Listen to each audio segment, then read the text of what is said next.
ಅಭಿಪ್ರಾಯ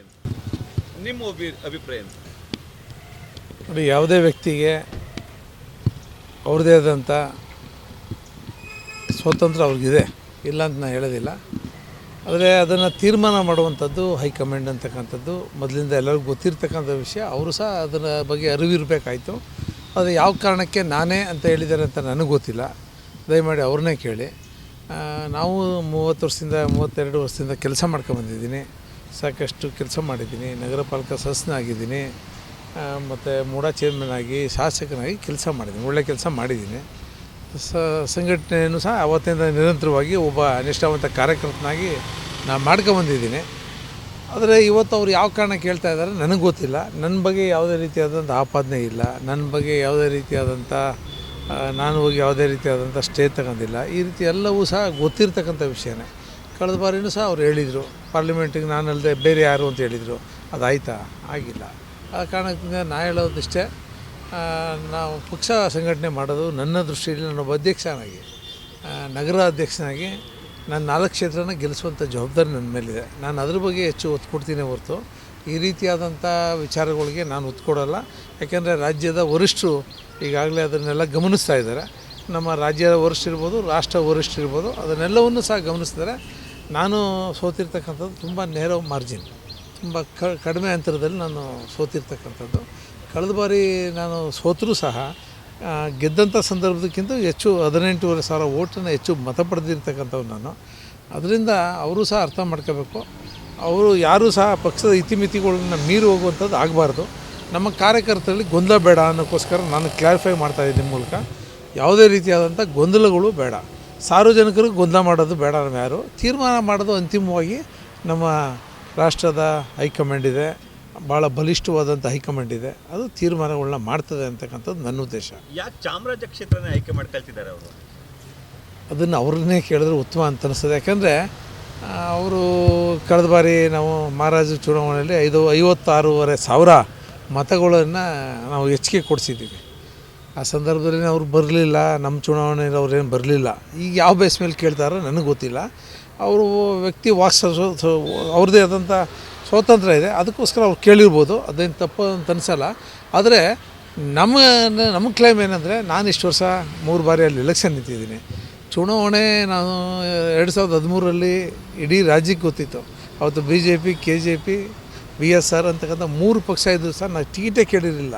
ಅಂಥ ಸಂದರ್ಭದಲ್ಲೂ ಸಹ ನನಗೆ ಟಿಕೆಟ್ ಘೋಷಣೆ ಮಾಡಿದಾಗ ನಾನು ಮನೇಲಿ ಕೂರಬಾರ್ದು ಅನ್ನೋಕ್ಕೋಸ್ಕರ ನಮ್ಮ ಕಾರ್ಯಕರ್ತರಿಗೆ ಶಕ್ತಿ ಕೊಡೋ ದೃಷ್ಟಿಯಿಂದ, ನಮ್ಮ ಪಕ್ಷಕ್ಕೆ ಶಕ್ತಿ ತುಂಬೋ ದೃಷ್ಟಿಯಿಂದ ನಾನು ಹೋರಾಟ ಮಾಡಿದೆ. ಅವತ್ತು ಸಹ 27,000 ಓಟ್ ತಗೊಂಡೆ. ಅದಾದ ನೆಕ್ಸ್ಟ್ ಚುನಾವಣೆಯಲ್ಲಿ ನಾನು ಗೆದ್ದಿದ್ದೀನಿ.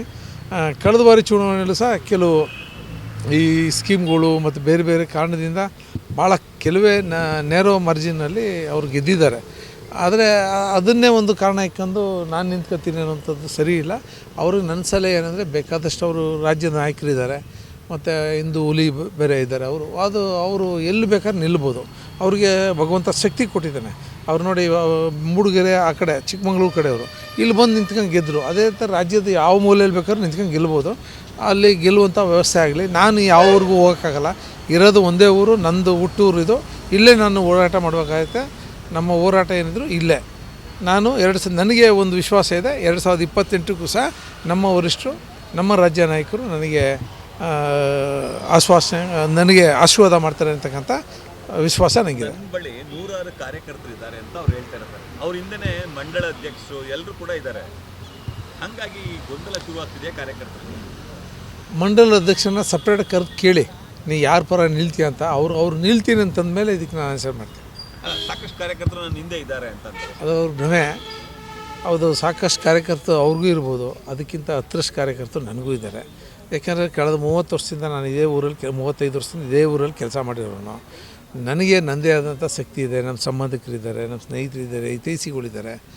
ಪಾಪ ಅವರು ಯಾವ ಬೇಸ್ ಮೇಲೆ ಕೇಳ್ತಾ ಇದ್ದಾರೆ ಅಂತ ಅವ್ರನ್ನೇ ಕೇಳಬೇಕು ನೀವು. ಮತ್ತು ನನಗೆ ವಿಶ್ವಾಸ ಇದೆ, ನಮ್ಮ ವರಿಷ್ಠರು ನನಗೆ ಯಾವತ್ತೂ ಕೈ ಬಿಟ್ಟಿಲ್ಲ. ಮುಂದೆ 2028ರ ಚುನಾವಣೆಯಲ್ಲೂ ಸಹ ನಾನು ಕೈ ಬಿಡಲ್ಲ ಅಂತಕ್ಕಂಥ ವಿಶ್ವಾಸ ನನಗಿದೆ. ಕವರ್ ಸಂಸ್ಕೃತಿ ಇಲ್ಲ ಇಲ್ಲಿ ಅಂತ ಅಂತೀರ ಸರ್. ಕವರ್ ಸಂಸ್ಕೃತಿ ಈವರೆಗೆ ಮಾಡ್ಕೊಂಬಂದಿದೆ? ನನಗೆ ಗೊತ್ತಿಲ್ಲ, ಅದು ಅವ್ರನ್ನೇ ಕೇಳಬೇಕು ನೀವು. ಕವರ್ ಸಂಸ್ಕೃತಿ ಅನ್ನುವಂಥದ್ದು BJPನಲ್ಲಿಲ್ಲ. ಅವ್ರು ಯಾಕೆ ಬಿ ಜೆ ಪಿಲಿದ್ದು ಈ ಥರ ವಿಚಾರಗಳನ್ನ ಹೇಳಿದ್ರು ಅಂತ ನನಗೆ ಗೊತ್ತಿಲ್ಲ. ನಮಗೆ ಹೇಳಿದ್ರು ಇಲ್ಲ ಬೇರೆ ಪಕ್ಷದವ್ರಿಗೆ ಹೇಳಿದಾರೆ ನಂಗೆ ಗೊತ್ತಿಲ್ಲ ಆ ವಿಷಯ. ಇಷ್ಟು ದಿವಸ ಸೈಲೆಂಟ್ ಆಗಿದ್ದಾರೋ ದಿಢೀರ್ ಆಕ್ಟಿವ್ ಆಗಿರೋದು ಏನು ನಿಮ್ಗೇನು ನಗರ ಅಧ್ಯಕ್ಷರಾಗಿ ನಿಮ್ಗೇನು ಅನಿಸ್ತು? ನನಗೆ ಇದೇನು ಅವ್ರದ್ದು ಹೊಸ್ತೇನಲ್ಲ, ಅದು ಆ ಥರದ್ದು ಏನು ಸಹಜವಾಗಿ ಅವರು ಇದೇ ಥರ ಇರ್ತಾರೆ. ಅದರಿಂದ ಅವ್ರ ಬಗ್ಗೆ ನಾನು ಜಾಸ್ತಿ ಹೆಚ್ಚು ಅವ್ರ ಬಗ್ಗೆ ತಲೆ ಕೆಡಿಸ್ಕೊಳ್ದೆ. ನನ್ನ ಉದ್ದೇಶ ಏನು, ನಮ್ಮ ಕ್ಷೇತ್ರದಲ್ಲಿ ನನ್ನ ಇನ್ಚಾರ್ಜ್ ಇದ್ದೀನಿ, ನಾನು ಅಧ್ಯಕ್ಷನಾಗಿದ್ದೀನಿ, ನಾನು ವಿಭಾಗದ ಪ್ರಭಾರಿ ಆಗಿದೆ, ಮತ್ತು ಸ್ಲಮ್ ಮೋರ್ಚಾದ ರಾಜ್ಯಾಧ್ಯಕ್ಷ ಆಗಿದೆ, ಪ್ರಧಾನ ಕಾರ್ಯದರ್ಶಿ ಆಗಿದೆ, ಉಪಾಧ್ಯಕ್ಷ ಆಗಿದೆ. ಎಲ್ಲವನ್ನು ನನ್ನ ಪಕ್ಷ ನಂಗೆ ಕೊಟ್ಟಿದೆ. ಆ ಕಾರಣದಿಂದ ನಾನು ಒತ್ತು ಕೊಡಬೇಕಾದದ್ದೇನು, ನಾನು ಒತ್ತು ಕೊಡಬೇಕಾಗಿದ್ದು ಪಾರ್ಟಿಯ ಸಂಘಟನೆಗೆ. ಅಷ್ಟನ್ನು ಮಾತ್ರ ನಾನು ಮಾಡ್ತೀನಿ. ನಿಮ್ಮ ಜೊತೆ ಬರ್ತಿದ್ರು ಸರ್ ಅಣ್ಣ ಹಾಂ, ಈಗಲೂ ಅವ್ರ ಅಣ್ಣ ತಮ್ಮನೇ ನಾವು. ಆದರೆ ಏನು ಮಾಡೋದು, ಅಧಿಕಾರ ಅನ್ನುವಂಥದ್ದು ಆಸೆ ಪ್ರತಿಯೊಬ್ಬ ಮನುಷ್ಯನಿಗೂ ಇರ್ತದೆ. ಆ ಕಾರಣಕ್ಕೋಸ್ಕರ ಆ ಥರ ನಡ್ಕೊಂಡಿದ್ದಾರೆ ಅಂತ ನಂಗೆ ಅನ್ನಿಸ್ತದೆ. ಮುಂದಿನ ದಿನದಲ್ಲಿ ಅವರು ವರ್ತನೆ ಎಲ್ಲ ಬದಲಾಗ್ಬೋದು. ಎಲ್ಲ ಮಾತಾಡ್ತೀರಾ ಅವ್ರ ಜೊತೆ ಏನಾದ್ರು? ಯಾರು ಅವ್ರಿಗೇನು ನಾನು ಜಗಳ ಆಡಿಲ್ಲ. ಯಾವಾಗ ಸಿಕ್ಕರೂ ಹಲವು ಹೇಳ್ತೀವಿ, ಮಾತಾಡಿಸ್ತೀವಿ, ಪ್ರತಿಯೊಂದು ವಿಷಯನೂ ಮಾತಾಡ್ತೀವಿ. ನಿಮ್ಮ ಮಾಧ್ಯಮಗಳ ಮೂಲಕ ಈ ರೀತಿಯಾದಂಥ ವಿಚಾರಗಳು ನಂಗೆ ಗೊತ್ತಿರೋದು. ನೀವು ನಾನೇನು ಪ್ರೆಸ್ ಮೀಟ್ ಮಾಡಿ ಹೇಳಿಲ್ಲ, ನೀವು ಮಹಾರಾಜರ ಜೊತೆ ಇದ್ದಾಗ ರಿಪ್ಲೈ ಕೇಳಿದ್ರಿ, ಅದಕ್ಕೋಸ್ಕರ ನಾನು